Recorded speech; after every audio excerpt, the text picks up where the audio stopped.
So good afternoon everyone. Today we are learn about stages of that. Earlier lecture we are discuss about the care of terminally ill patient या terminally dying patient, causes of that, then clinical sign after that. Okay. Hope you understand earlier lecture. Then now we are discuss about the stages of that. कौन कौन सी हमारी that की stages होती हैं. उसके बाद then after nursing care of dying patient, जो dying patient है, डेड होने वाला पेशेंट, उसकी नर्सिंग केयर कैसे करना है, बहुत सारी चीज़ें समझने वाले हैं. उसके बाद हम यहाँ पर देखेंगे symptomatic management of dying patient, है ना, कैसे कौन कौन से सिम्टम्स आते हैं at the time of dying और हम उनको कैसे मैनेज कर सकते हैं. ओके, तो ये सारा कंटेंट आपको मिल गया, ये चीज़ें हम देखने वाले हैं. तो चलिए लेट्स स्टार्ट. फर्स्ट हमारा स्टेजेस ऑफ दैट. तो हमारा पेलर मोर्टिस या pallor mortis, right. Pallor mortis,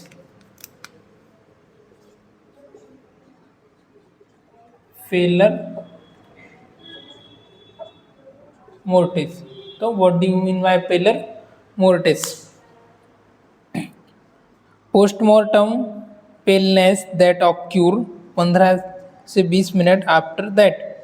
15 से 20 मिनट डेड होने के बाद क्या होता है, हमारी जो बॉडी से वो पेलनेस हो जाती है, येलो डिस्कलरेशन हो जाता है. उस कंडीशन को हमने आकर क्या बोला है, पेलर मोर्टाइस. ठीक है, वंस अगेन आई रिपीट, पेलर मोर्टाइस. आपकी जो बॉडी से उसमें पेलनेस आ जाती है, येलो डिस्कलरेशन हो जाता है आफ्टर 15 से 20 मिनट. तो इस कंडीशन को हमने क्या बोला, पेलर मोर्टाइस. समझे. उसके बाद फिर नेक्स्ट है algor mortis. From the word algor meaning coldness and mortis meaning death, refer to the reduction of body temperature after that. अब यहाँ पर इन्होंने कह दिया एल्गोर मोर्टिस में हमारा algor mortis. Algor refer to coldness, algor refer to coldness, right. Body cold हो जाना, उसको हमने क्या नाम दिया यहाँ पर, एल्गोर. मोर्टिस मतलब डेड या डाइंग. ठीक है, तो इसमें क्या हो रहा है, बॉडी आपकी कोल्ड हो जा रही है आफ्टर डेड. इस कंडीशन हमने क्या बोला, एल्गर मोर्टिस. डेड होने के बाद बॉडी क्या होती है, कोल्डनेस हो जाती है. क्यों? क्योंकि ब्लड का सर्कुलेशन नहीं हो पाता है ना, आरबीसी वगैरह ये सब की वजह से. तो उस कंडीशन हमने क्या बोला, एल्गर मोर्टिस. ओके. फिर राइगर मोर्टिस. लैटिन वर्ड से लिया गया. स्टीफन ऑफ दैट, क्या, स्टिफनेस ऑफ दैट. थर्ड हमारा rigor mortis, rigor mortis, stiffness after that, stiffness after that के बाद बॉडी जो हार्ड हो जाती है, एकदम स्टिफ हो जाती है, उस कंडीशन को हम क्या बोलते हैं, राइगर मोर्टिस.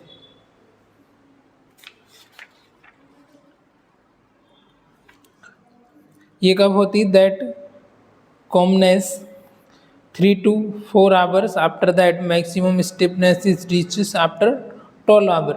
3 से 4 घंटे में आपकी बॉडी का स्टिफ होना शुरू हो जाती है. और जो मैक्सिमम इसकी स्टिफनेस है वो कब होती है आपकी, आफ्टर 12 आवर. ठीक है, 12 घंटे बाद आपको ज़्यादा स्टिफनेस वहाँ पर देखने को मिलती है.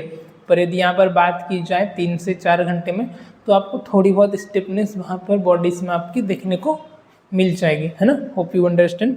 नेक्स्ट फिर हम यहाँ पर देखते हैं liver mortis. LIVOR, liver mortis. क्या है स्टूडेंट हमारा, full liver mortis, right.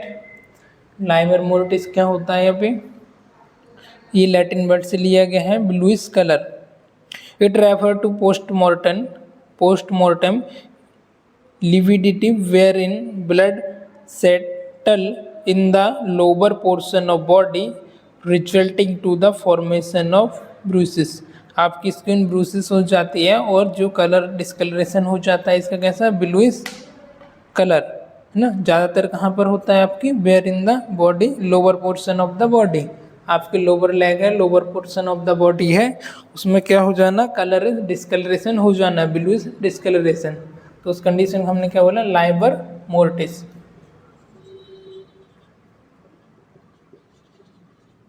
Bluish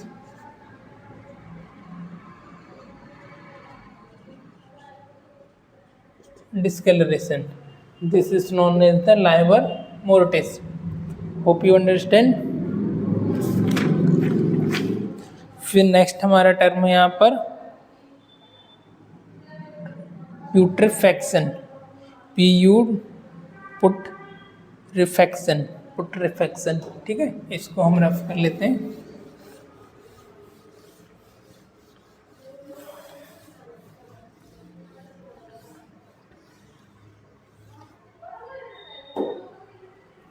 next term कौन सा है हमारे यहाँ पर पुट्रिफैक्शन, पुट्रिफैक्शन, पुट्रिफैक्शन,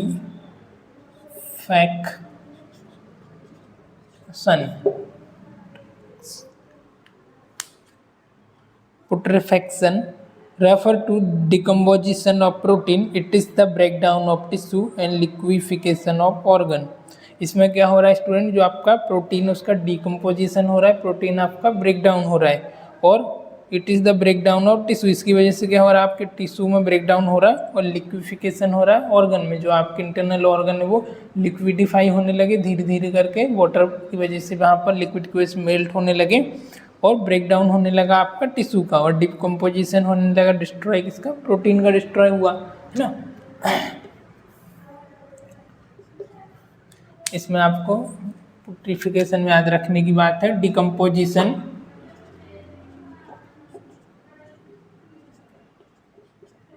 of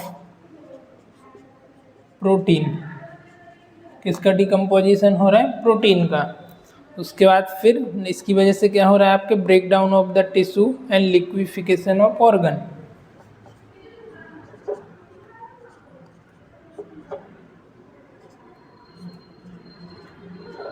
breakdown of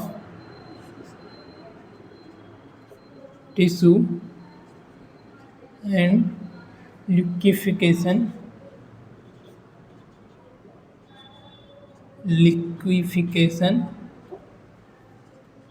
of organ। आया बेटा समझ। डिकम्पोजिशन हो रहा है प्रोटीन का, प्रोटीन की डिकम्पोजिशन होने की वजह से ब्रेकडाउन ऑफ टिश्यू, जो आपके टिश्यूज उसमें ब्रेकडाउन हो रहा है और फिर क्या हो रहा है फाइनल हमारा लिक्विफिकेशन ऑफ ऑर्गन, ऑर्गन जो है लिक्विडिफाई होने लगे, मेल्ट होने लगे। उसके बाद फिर नेक्स्ट हमारा सिक्स टर्म है, सिक्स स्टेज है decomposition.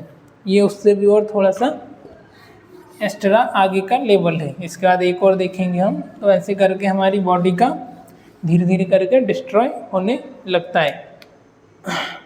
Decomposition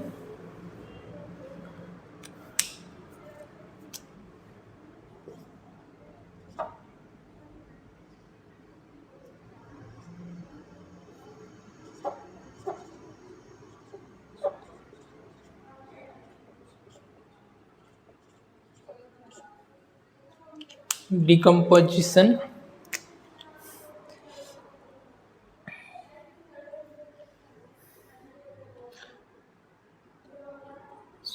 the organism is broken down into simpler form of matter। Organ का क्या होने लगा अब यहाँ पर सिक्स स्टेज में हमारी ऑर्गन का होने लगा break down into the simpler form of matter. अभी आपके ऑर्गन लिक्विफाई हुए तो धीरे धीरे करके ऑर्गन का क्या होने लगा ब्रेक डाउन होने लगा, वो और भी डिस्ट्रॉय होने लगे। Okay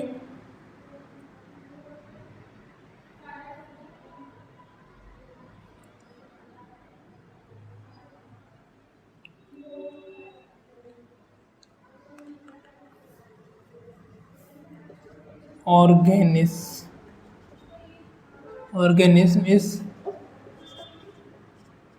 break down into simpler form. क्या हो रहा है, ऑर्गन का सिंपलर फॉर्म ऑफ मैटर में ब्रेक डाउन होने लगता है। इसके बाद आता है स्केलेटोनाइजेशन। स्केलेटोनाइजेशन इसमें क्या होता है, स्कल का हमारा बोन्स का डिकम्पोजिशन होने शुरू हो जाता है।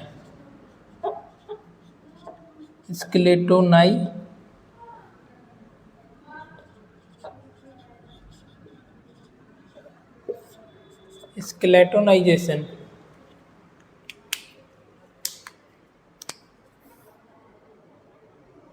This is the final stage of decomposition. ये डिकम्पोजिशन की कौन सी स्टेज है, फाइनल स्टेज है।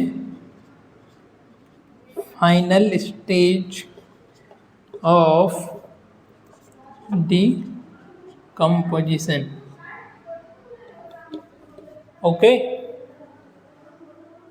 इसमें क्या होता है, जो हमारा बॉडीज होती, जो हमारा सब होता है, उसमें क्या होता है decayed dry to the point of exposure after skeletal. ये सारी चीज़ों के बाद क्या होता है, कुछ समय बाद, कुछ डिकेड बाद जो हमारा सब होता है वो ड्राइड होने लगता है, ड्राई हो जाता है, और हमारी जो point of exposure to the skeletal, जो आपका स्केलेटल का जो पॉइंट है वो एक्सपोज होने लगता है ना, बोनी लेवल तक आपका पहुंच जाता है, और धीरे धीरे करके बोन भी आपकी डिस्ट्रॉय होना शुरू हो जाती है। तो एक इसका लेवल बताया गया है कि कौन सी 7 स्टेप में कैसे कैसे हमारी स्टेज ऑफ दैट के बाद बॉडी का डिकम्पोजिशन होना शुरू हो जाता है। Okay, hope you understand. So let's move another part of this lecture, and now we are learn about nursing care of dying patient. जो डाइंग पेशेंट है उसकी नर्सिंग केयर आपको कैसे करना है। Okay, nursing care of dying patient. Assessing needs, the nurse assess the knowledge based on the client and family pertaining to the care and illness and previous care. She determines their perception of patient situation, strength and weakness, so that they can be used in planning nursing care. She senses coping behavior of client and her family.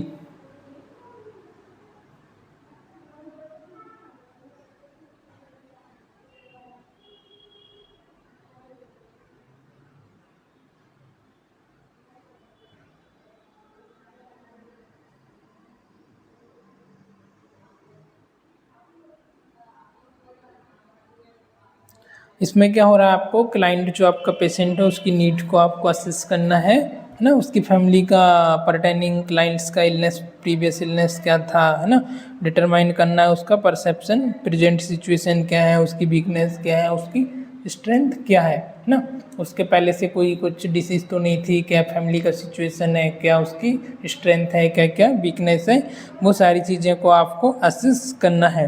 And that can be use in planning nursing care. आप उसको क्या कर सकते हो, planning में, आपकी nursing care के planning उस चीज़ को आप यूज़ कर सकते हो। जैसे कोपिंग बिहेवियर ऑफ क्लाइंट और हिस्सर, उनकी जो फैमिली का कोपिंग बिहेवियर है आप वो पहचान सकते हो, कैसा कोपिंग बिहेवियर है, वो सिचुएशन से कैसा कोप अप कर रहे हैं, कैसा टेकल कर रहे हैं। फिर आ जाता है हमारा साइकोलॉजिकल सपोर्ट। आप क्या कर सकते हो, साइकोलॉजिकल सपोर्ट भी प्रोवाइड कर सकते हो। There are 5 psychological stages that dying person pass through this stage। यहाँ पर 5 साइकोलॉजिकल स्टेज बताई हुई है, जिससे हमारा पेशेंट क्या होता है, उसको हर मरीज को एक्सेप्ट करने में उनके रिलेटिव को पास करना पड़ता है ना। फिर डायरेक्ट हम किसी को बोलते हैं फिर आपका पेशेंट डेड हो गया है, तो उसको चीज़ एक्सेप्ट करने में थोड़ा सा टाइम जाता है ना। तो वो स्टेज पर यहाँ पर बताया हुआ है। सबसे पहले है दीज आर डिनाइल। क्या करता है वो, डिनाई करता है ना। कौन सी है, डिनाइल, डिनाइल। उसके बाद फिर नेक्स्ट हमारी bargaining, depression and acceptance.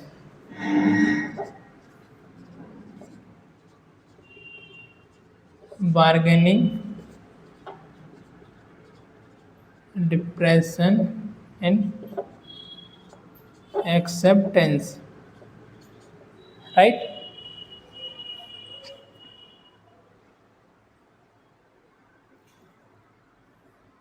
Denial anger,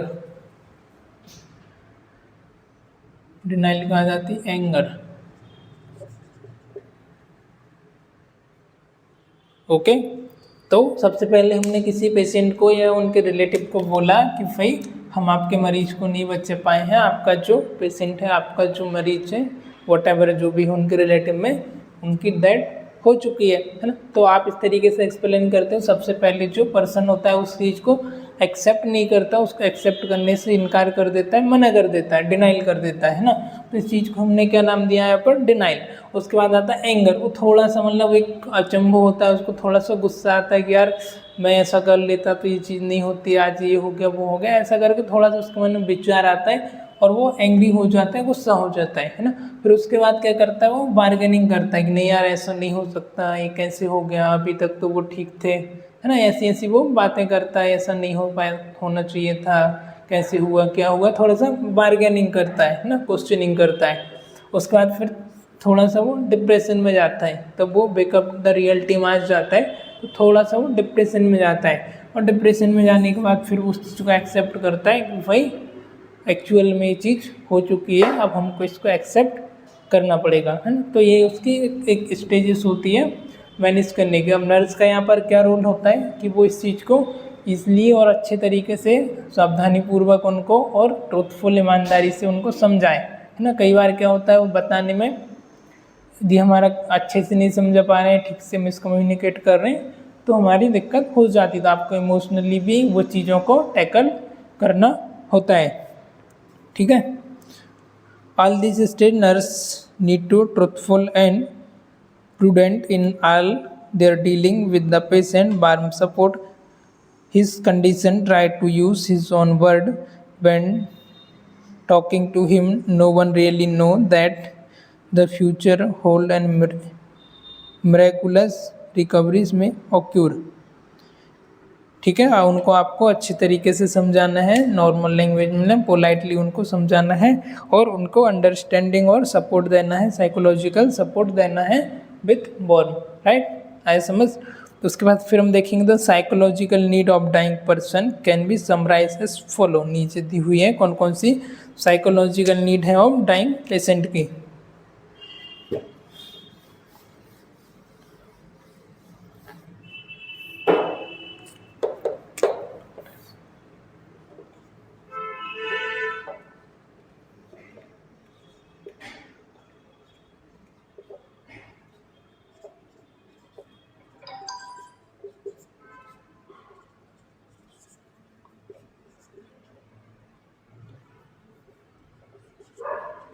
psychological need of dying patient,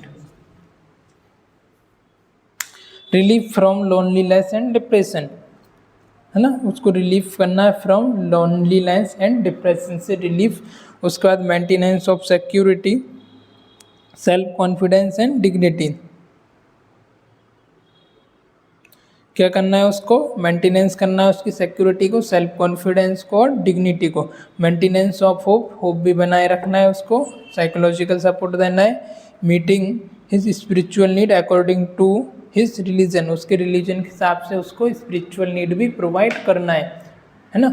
तो उनका यदि वो बोल रहे हैं फिर किसी भी उनको, जैसे कोई हिंदू है तो बोल रहा है फिर मुझे हनुमान चालीसा सुनना है, महाभारती मुझे सुनना है, तो वॉट एवर जो भी कोई क्रिश्चियंस है वो बोल रहा है मुझे गॉड की प्रेयर सुनना है, मेरी लाइफ चॉइस है, इसको लगा दो, है ना। तो आप वो उसको दे सकते हो यदि वो डाइंग की कंडीशन पर है तो, है ना।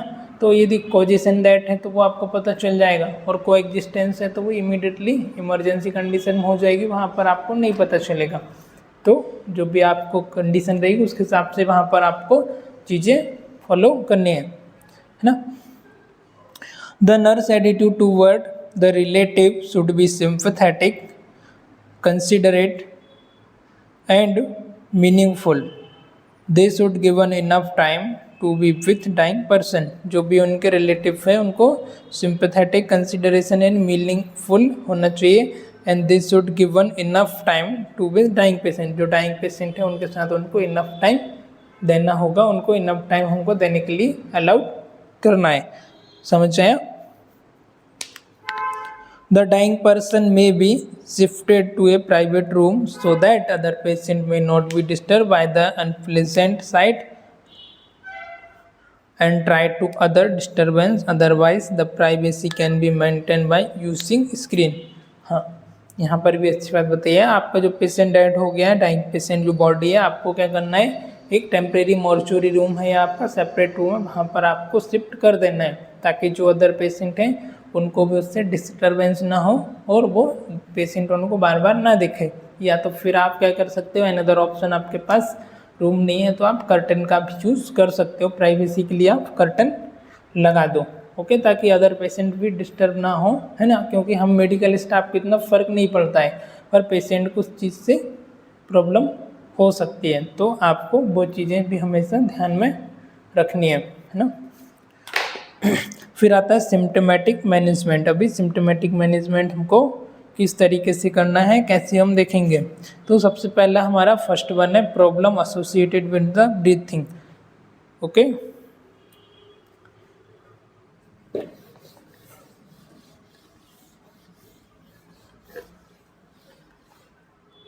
फर्स्ट हमारा है problem associated with the breathing.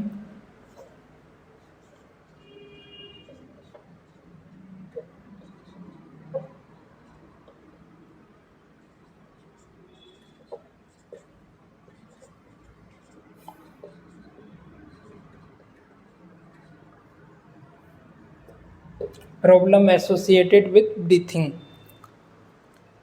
O2 inhalation में भी given to ease the discomfort. आपको O2 इनहेलेशन देना है उसका डिस्कम्फर्ट को ईजी करने के लिए, डिस्कम्फर्ट को कम करने के लिए।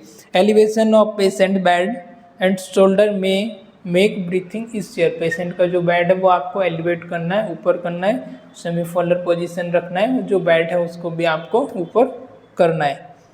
फिर नेक्स्ट हम यहाँ पर देखेंगे keep the room well ventilated and keep crowd away. Room को आपको वेल वेंटिलेटेड रखना है, विंडोज वगैरह आपको ओपन रखना है, और जो भी पर्सन है, क्राउड है, उनको वहाँ से अलग कर देना है, क्राउड को अलाउ नहीं करना है आने के लिए, ओके। देन नेक्स्ट हमारा है periodical suctioning is necessary in order to maintain patency of airway. आपको एयरवे मेंटेन करने के लिए पीरियडिकली सक्शनिंग करते रहना है as per condition of your patient. फिर नेक्स्ट है हमारा change position frequently at least 2 hourly. आपको फ्रीक्वेंटली पोजीशन चेंज करना है एटलीस्ट 2 आवरली, ओके। उसके बाद हमारा बी ऑप्शन है यहाँ पर problem associated with the eating and drinking. अभी तक हमने किस में देखा था, विद द ब्रीथिंग, है ना। ब्रीथिंग को कैसे मैनेज करना है। अब दूसरा आ रहा है associated with the eating and drinking, eating and drinking, okay. तो इसके अंदर क्या आ जाता है भाई, anorexia, nausea, vomiting and commonly seen problem in the dying person. They may be unable to swallow even the sip of water. ऐसा patient जिसको एनोरेक्सिया, नोक्सिया एंड वोमिटिंग हो, कॉमनली सीन ये प्रॉब्लम हो, है ना, डाइंग पेशेंट में, और वो इवन सिप ऑफ वाटर भी नहीं ले पा रहा हो, एक सिप, एक चम्मच तक भी नहीं ले रहा हो। इस कंडीशन में आपको क्या करना है, IV fluid should be given. इस कंडीशन में आपको क्या करना है, IV फ्लूइड देना है कंटिन्यूसली, क्योंकि पेशेंट आपका डिहाइड्रेटेड हो जाएगा, है ना, मिनरल्स, वाटर वगैरह उसको नहीं मिलेंगे, न्यूट्रिएंट, तो आपको कंटिन्यूस क्या करना है, उसको IV फ्लूइड देना है। उसके बाद if they can tolerate oral fluid sip of fluid should be given. यदि वो टॉलरेट कर पा रहा है ओरल फ्लूइड को, तो आपको सिप ऑफ वाटर या सिप ऑफ जूस वगैरह, फ्लूइड वगैरह आप उसको दे सकते हो। If they can tolerate sorry हो गए, maintain frequent oral hygiene frequently applied. हाँ, फ्रीक्वेंटली आपको ओरल हाइजीन भी मेंटेन करना है, उसकी ओरल केयर भी, दांतों की सफाई वगैरह होगा, ताकि मुंह से फाउल ऑडर स्मेल ना आए, okay. Apply emollient to dry lip. Dry lips पर इमोलिएंट या मॉइस्चराइजर जो भी है आप वैसलीन वगैरह लगा सकते हो। डेंचर्स वगैरह होंगे तो आपको वो रिमूव करना है। डेंचर्स क्या होते हैं, जो दांत होते हैं, है ना, दांतों को शेप देने के लिए, खाना खाने के लिए लगाते हैं, जिनके दांत टूट जाते हैं हम एजेड लोगों में। ओके, वो डेंचर्स को आपको सेफली रिमूव कर देना है। उसके बाद आएगा problem associated with elimination. Elimination में आता है हमारा कॉन्स्टिपेशन हो गया, रिटेंशन ऑफ यूरिन हो गया, इनकंटिनेंस हो गया। ये सारी चीज़ों से रिलेटेड जो भी प्रॉब्लम है, stool are some of problem face by the patient, each problem should be prevented at least treated. ये भी जो भी प्रॉब्लम है उसको हमको ट्रीट करना है। Problem associated with immobility. अभी जो प्रॉब्लम एसोसिएटेड हो किससे, इमोबिलिटी से। थर्ड हमने क्या देखा, एलिमिनेशन से।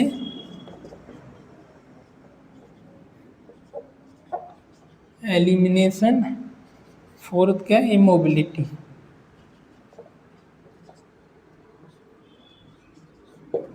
ठीक है। Patient should be comfortably place and their position, frequently change in bed, frequently skin care should be done to the prevent to pressure ulcer। Patient की कंडीशन आपको आ रहा हूँ, अभी रख दो उधर ही। पेशेंट की कंडीशन आपको क्या करना है, फ्रीक्वेंटली चेंज करते रहना है ताकि उसको अल्सर्स वगैरह ना हो, इसकी वजह से प्रॉपर आप केयर उसको प्रोवाइड कर पाओ, है ना। Problem associated with the rest and sleep. Rest and sleep से एसोसिएटेड जो भी प्रॉब्लम है उसको आपको कैसे देखना है। ये पेशेंट के मरने से पहले की है ना, डाइंग के बाद की नहीं है। डाइंग जब होने वाला है, प्रोसेस में है, तब की। Problem associated with the rest and sleep. Rest and sleep. अब इसको कैसे मैनेज करोगे। All the possible care should be given to the patient for alleviating pain, discomfort should be not disturbed when sleeping। जो भी आपको comfortable चीज़ें हैं वो आपको प्रोवाइड करना है। पेशेंट एलिवेटेड पेन और डिस्कम्फर्ट को एलिवेट करना है, उसके पेन एंड डिस्कम्फर्ट को कम करना है। ठीक है। Patient should be disturb when sleeping. Patient should not be disturb. Patient disturb नहीं होना चाहिए स्लीपिंग के टाइम पर। Problem associated with the cleanliness and grooming. उसकी ग्रूमिंग है, क्लीनलीनेस है, क्लीनलीनेस है, उसको भी आपको प्रॉपर तरीके से, वो भी चीज़ें इंपॉर्टेंट है। ब्रीथ वगैरह हो गया, है ना, हेयर केयर हो गया, माउथ केयर हो गया, क्लीन क्लोथिंग हो गया, वो भी आपको मेंटेन करना है ना। लास्ट टाइम तक तो आपको करनी चाहिए ना, जब पेशेंट बेचारा मरने लगा, भले ही अपन ने पहले से कुछ नहीं किया हो तो उसको भी अच्छा लगेगा कि भाई कम से कम जाते जाते तो कुछ कर रहे हैं, है ना। 1 मिनट। चलिए, आज के लेक्चर में हमने क्या सीखा, यहाँ पर स्टेज ऑफ दैट, उसमें हमने pallor mortis, algor mortis, rigor mortis और लाइबर मोर्टिस, पुट्रीफिकेशन, डिकम्पोजिशन और स्केलेटोनाइजेशन, हमने ये सारी चीज़ें देखी। उसके बाद nursing care of dying patient हमने यहाँ पर समझा। उसके बाद हमने सिम्टोमेटिक मैनेजमेंट भी यहाँ पर देखा, कैसे कैसे हमको सिम्टोमेटिक मैनेज करना है। Hope you understand today's lecture. If you have any doubt you can leave your comment. Then thanks for watching this video.